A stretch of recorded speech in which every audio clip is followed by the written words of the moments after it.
Bonjour! Pour cette 25e capsule vidéo, on va parler des apports des outils technologiques.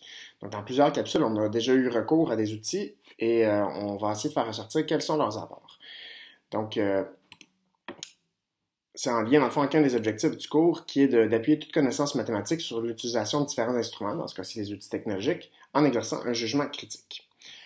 Donc, avant de commencer, j'aimerais vous demander, à partir de toutes les utilisations qu'on a faites, tous les usages des outils technologiques, qu'est-ce que vous retenez? Qu'est-ce qui serait une valeur ajoutée des outils technologiques pour l'enseignement des mathématiques et plus particulièrement l'enseignement des probabilités? Donc, quelle serait une valeur ajoutée des outils technologiques? Donc, on va, maintenant que vous êtes commis à la tâche, on va essayer de faire ressortir certains apports. Donc, d'abord, une idée centrale, je pense, qui est revenue souvent, c'est l'importance de l'intention. Donc, on a dit plusieurs fois là, avec LD, je ne sais pas si vous vous rappelez, les échelles, là, que c'est pas la quantité qui importe, c'est l'usage qu'on en fait. Donc, ça dépend vraiment de l'intention. Qu'est-ce qu'on veut faire avec les outils technologiques? Donc, il faut que ce qui guide, en fait, nos actions, nos interventions, tout ça, et le choix aussi des outils technologiques, c'est quelle est mon intention didactique, mon intention pédagogique. J'ai vu cette image-là il y a quelques années, là, comme quoi la technologie ne va pas remplacer les enseignants, mais les enseignants qui utilisent la technologie vont pas probablement remplacer ceux qui ne le font pas. Bon, on peut être d'accord ou non avec cette affirmation-là. Moi, de penser, j'avais vu qu'il y avait des enseignants qui croyaient, ah non, ok, la technologie, ça va remplacer les enseignants parce qu'ils vont pouvoir mettre des robots à notre place, ils vont pouvoir utiliser des capsules vidéo toutes faites et tout ça. Moi, à mon sens, si on pense que le métier d'enseignant au primaire et au secondaire, là, si on pense qu'on peut le remplacer par des capsules qui existent, par des quiz autocorrectifs, ça s'arrête là, c'est qu'on a une vision de l'enseignement qui est très limitée, à mon sens. Pourquoi? Parce que pour moi, l'enseignant va bien au-delà de ça. L'enseignant est capable de déceler les difficultés d'un élève, d'aller proposer une intervention qui est en cohérence avec cette difficulté-là. Il va être capable aussi, le côté socio-affectif, en fait, d'aller consoler un élève s'il a besoin, d'aller répondre à ses besoins particuliers, surtout dans le cas particulier d'adaptation scolaire. Donc, de croire qu'une machine pourrait remplacer l'enseignant pour l'instant, en tout cas, je dis pour l'instant parce que j'ai l'impression qu'on n'est vraiment pas là. Pour l'instant, pour moi, il n'y a rien qui peut remplacer le travail des enseignants qui est très complexe, très important. Par contre, on pourrait penser que de plus en plus, d'avoir recours à la technologie, ça va faire de nous de meilleurs enseignants. Puis ça j'y crois quand même. Donc, on peut se demander à ce moment-là, qu'est-ce que les outils technologiques devraient remplacer? Donc, je vous pose la question ici. Si on dit que les outils technologiques ne devraient pas remplacer tout le raisonnement, en fait, mais qu'est-ce qu'ils devraient remplacer là, qui sont efficaces pour faire? Puis, donc, j'aimerais vous entendre là-dessus. Ben, il y a PA, en fait, qui parle du pouvoir d'amplification versus le pouvoir de réorganisation. Ce qui veut dire par là, c'est le pouvoir d'amplification, c'est de dire la technologie, là, elle est bonne pour amplifier, pour en faire plus rapidement. Donc, c'est l'idée, en fait, qu'on a déjà vu du simulateur, de si on veut réaliser des essais, puis ça deviendrait long, puis bon, on en fait un certain nombre parce qu'on sait que c'est important de manipuler le matériel, puis mais après ça, on a compris le principe, puis on veut juste avoir une tendance fiable avec un grand nombre de résultats, ben, le pouvoir d'amplification du simulateur devient assez intéressant pour ça. Et le pouvoir de réorganisation, c'est d'autres choses. Donc, c'est faire plus rapidement. Et pouvoir de réorganisation, c'est faire autre chose autrement, différemment. Donc, la technologie a aussi ce pouvoir-là de dire, ben, ça nous amène à faire autre chose. Donc, ici, qu'est-ce que les outils technologiques devraient remplacer? Moi, à mon sens, tout ce qui est les calculs fastidieux qui sont longs. Si notre but, c'est pas de travailler justement l'algorithme de division, puis qu'on veut juste faire répondre à une situation de problème où il y a beaucoup de calculs, ben on pourrait dire ben on utilise soit une calculatrice ou un outil, dans le fond, qui va avoir un pouvoir d'amplification qui va le faire, qui va nous permettre de calculer plus rapidement, ou utiliser le pouvoir de réorganisation pour dire on va faire autre chose. On va utiliser, par exemple, ChartGo, qui va nous permettre de faire autre chose que de la construction de diagrammes, puis qui va nous permettre de travailler sur l'interprétation pour faire autre chose. Donc ça peut être, je trouve intéressant à garder en tête ces deux pouvoirs-là d'outils technologiques, amplification pour faire plus rapidement, puis réorganisation pour faire autre chose différemment. Il y a le modèle SAMR que vous avez peut-être vous avez déjà entendu parler. Donc, c'est l'idée, dans le fond, que l'usage des outils technologiques peut se faire selon 4 niveaux. Donc, on a le niveau S pour substitution, A pour augmentation, M pour modification, puis R pour redéfinition. Donc, dans les deux premiers niveaux, ce qu'on dit, c'est qu'on, dans un cas d'amélioration de la tâche, en fait, qu'on va résoudre avec, qu'on va faire avec les outils technologiques. Donc, substitution, par exemple, la technologie ne fait que répliquer, il n'y a aucun changement fonctionnel. Donc, par exemple, vous auriez, l'élève aurait normalement son cahier d'apprentissage papier, puis il va y répondre dedans. Ben là, il pourra avoir le cahier d'apprentissage numérique dans lequel il va répondre directement à l'ordinateur sur sa tablette. Mais ici, il n'y a aucun changement fonctionnel. Donc, on pourrait dire, ben oui, il y a une amélioration parce que ça fait moins de livres à traîner dans le sac d'école, mais au niveau mathématique, au niveau didactique, en fait, il n'y a pas vraiment... c'est de la substitution. Dans l'augmentation, la technologie agit comme substitution directe d'outils, donc il y a une amélioration fonctionnelle. Donc, on pourrait dire, par exemple, le fait que le cahier d'apprentissage, il y a des sections que c'est des choix de réponse et qui corrige automatique, qui donne une rétroaction. Donc, le fait que ça soit numérique, ça permet à l'élève tout de suite de se corriger, de savoir si a bien compris ou non. Donc là, on est dans une amélioration, puis on va augmenter, en fait, ça nous permet il y a une petite valeur ajoutée. Mais on est encore en amélioration versus les deux autres niveaux où on va être en transformation. Donc, la modification, le niveau M du SAMR. Donc, M, c'est la modification. Donc, la technologie permet une reconfiguration significative de la tâche. Donc, ça nous permet de transformer la tâche puis de faire autre chose, justement. Donc, on serait ici un petit peu dans l'idée du pouvoir. Donc, ici, dans le pouvoir d'amplification un peu, ce qu'on a vu juste avant. Puis ici, on serait plus dans ces deux niveaux-là, dans le pouvoir de réorganisation. Donc, ça nous permet de reconfigurer significativement la tâche. Donc, par exemple, le fait d'avoir un simulateur qui fait un très grand nombre de données puis qui va nous permettre de répondre à une nouvelle question qu'on ne pouvait pas se poser avant, ici, on va modifier la tâche puis ça nous amène ailleurs. Puis la redéfinition, c'est la technologie permet la création de nouvelles tâches qui étaient auparavant inconcevables. Donc, les exemples qui sont souvent donnés pour la redéfinition, on va complètement redéfinir la tâche. C'est souvent les outils collaboratifs, donc des espèces de Google Doc ou Google Sheet. On peut utiliser des tableurs et on va travailler chacun de notre côté en même temps sur des parties différentes. Donc, ça, c'est quelque chose qu'on n'aurait pas pu faire. Donc, concevoir aussi l'idée de programmation, donc de concevoir un simulateur plutôt que d'utiliser un simulateur. Donc, vous avez vu des petits exemples rapidement dans Scratch qui avaient été faits, puis on peut concevoir des simulateurs aussi dans Excel, par exemple. Il y a plein d'autres langages de programmation qui existent aussi. Donc, ça nous permet à ce moment-là si je veux résoudre un problème et je voudrais utiliser un simulateur, mais qu'il n'y en a pas pour cette tâche-là, ça peut amener ce besoin-là OK, je veux créer moi-même un simulateur. Et à ce moment-là, je vais redéfinir la tâche parce que ce que je fais à ce moment-là de ma tâche de concevoir un simulateur, ça redéfinit complètement ce qui était mon problème de départ, mon problème de probabilité, par exemple. Donc voilà les 4 niveaux du modèle SAMR qui peuvent guider un petit peu l'utilisation qu'on fait de la tâche. Et là, je mets un petit bémol. Je pense que ce serait dommage d'utiliser toujours la technologie en substitution, donc de seulement répliquer puis sans trop de valeur ajoutée. Mais l'idée n'est pas non plus de viser que de la redéfinition. Donc, je pense que ça peut être important de prendre un peu de recul puis de dire des fois, OK, quel est mon usage? Est-ce que je suis capable des fois au moins de passer à augmentation, modification? Est-ce que, ou des fois, non, la tâche ce que la technologie me permet de faire, je suis juste en substitution puis c'est parfait comme ça. Donc, juste d'en être conscient, je pense que c'est déjà un bon pas en avant. Pour un deuxième modèle, il y a le modèle TPACK, donc TPACK, modèle TPACK, qui est à la base de Kohler et Mishra, puis qui a été traduit ici en français par Lefebvre. Donc, c'est l'idée, dans le fond, que, comme enseignant, on va devoir articuler différents types de connaissances. Donc, on a les connaissances technologiques, le T. Donc, les connaissances technologiques, c'est toutes les connaissances qu'on a par rapport à l'outil, les connaissances autant techniques que le potentiel, tout ce que peut faire cet outil technologique-là. On a les connaissances pédagogiques. Donc, ça, c'est l'enseignant, dans le fond, qui connaît les théories de l'apprentissage, qui a une bonne réflexion sur comment faire apprendre ses élèves. Et il y a le contenu, donc les connaissances axées sur le contenu, le C, qui sont, dans le fond, en termes, toutes les matières que vous devez enseigner, dans notre cas ici, en mathématiques ou en probabilité, donc tout le contenu relié à cette discipline-là.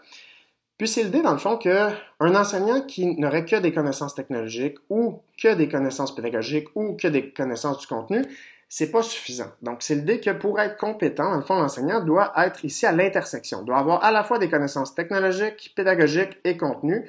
Donc, on serait au centre ici de mon diagramme de Venn, dans le fond.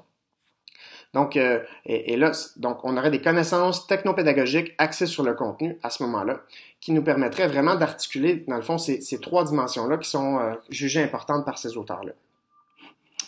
Donc, voici pour le deuxième modèle TPAC. Un conseil que j'aurais à vous faire aussi, c'est accepter de prendre des risques. Donc, les outils technologiques, ça peut nous sembler des fois, ça nous déstabilise, on les connaît pas, on se lance dans l'inconnu. J'aime bien cette image-là ici. Voici votre zone de confort, puis voici là où la magie se produit. Donc, l'idée là qu'il faut sortir de la zone de confort, puis sortir du cadre même, pour qu'il y ait des belles choses qui se passent. On a un troisième modèle ici, qui est un modèle de progression des usages par Potier. Donc, il dit, il y a plusieurs niveaux. Donc, si on regarde ici, on a les niveaux d'appropriation par les usages. Donc, on passe d'abord d'adoption. Donc, quand on commence, dans le fond, quand on est en premier contact avec les outils technologiques, on est passif, on écoute, on regarde et on fait. Après ça, tranquillement, on va utiliser, on devient actif, on gagne en autonomie. Donc, on passe de je découvre à je m'informe, je me divertis, je communique, je crée, je diffuse et finalement, j'innove. Donc, je suis acteur, je participe, je suis en appropriation. Donc là, c'est des stades qui seraient normaux. Il y a d'autres modèles aussi qui décrivent cette idée-là d'appropriation par les usages. Puis, dans un autre, on pourrait regarder sous un autre angle. On parle souvent d'un espace privé. Donc, tout ce qu'on fait, on le fait chacun de notre côté dans notre petite bulle. Puis, tranquillement, si on crée, on diffuse, on innove, ça devient dans l'espace public. Donc, ici, on peut utiliser des choses qui sont déjà faites par d'autres et après ça, on va contribuer, on va remettre à la communauté, dans le fond, en créant de nouvelles choses. C'est souvent ce qu'on voit dans les groupes Facebook. Il y en a beaucoup au début qui sont qui vont recevoir l'information, puis c'est parfait. Ils vont pouvoir poser des questions, recevoir des tâches, vont pouvoir les utiliser, les bonifier, tout ça. Et après un certain temps, ils vont dire, moi aussi, je suis capable de créer du matériel puis de partager. Et c'est ce que je vous encourage à faire, dans le fond. C'est tranquillement à gravir ces escaliers-là pour vous-même aussi, vous êtes capable, vous avez des bonnes idées et vous pourrez vous aussi partager vos bonnes idées à la communauté. Maintenant, si on regarde en particulier en probabilité puis en statistique, il y a le simulateur d'expérience aléatoire qu'on a déjà exploré. On a vu quelques-uns de ces jeux-là, dont les 3 portes, on a vu pile ou face, puis on a vu les dés, je crois, mais il y en a d'autres. Tirage au sort aussi, là, qui était l'Auto 649. Donc, on pouvait, ici, il y a 8 jeux, dans le fond, à ce site-là, anisavoir.com simulateur.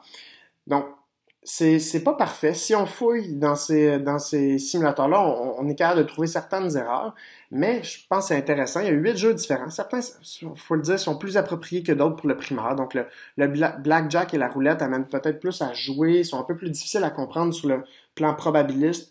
Donc, je pense que c'est peut-être les 2 jeux qui sont le moins appropriés pour le primaire. Puis ce qui est important, en fait, justement, c'est de dépasser l'idée de faire jouer. Donc, il ne faut pas seulement faire jouer. La mise en place d'activités puis les retours sont primordiaux. Donc, faut arriver à engager l'élève dans une tâche, arriver à le faire passer à l'approche fréquentielle d'abord avec du matériel, puis après ça, quand il aura compris, qu'il comprend en fait que là, ça nous prend une tendance à long terme, on a besoin de beaucoup de résultats, puis le simulateur pourrait être utile dans ce cas-là, là, on va l'utiliser, mais pas pour jouer, mais pour se mettre dans une perspective mathématique, pour être capable de comprendre puis prendre un pas de recul.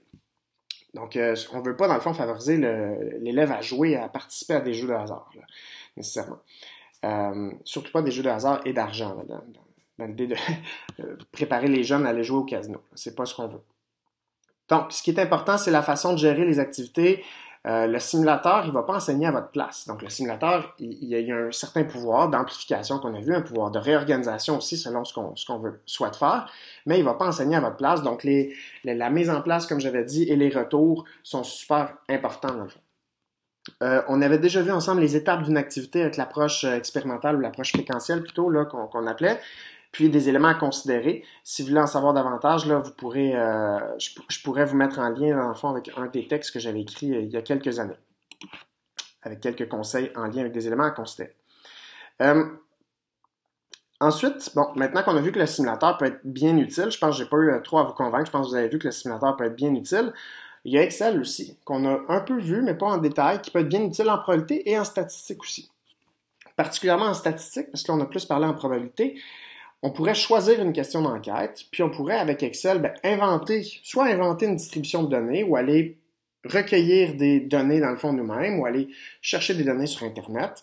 Par exemple, si on veut faire un projet sur le hockey, des statistiques infinies ou presque sur des sites Internet où on peut aller chercher des données sur le nombre de buts, le nombre de passes, le nombre de minutes jouées, le nombre de pénalités, etc.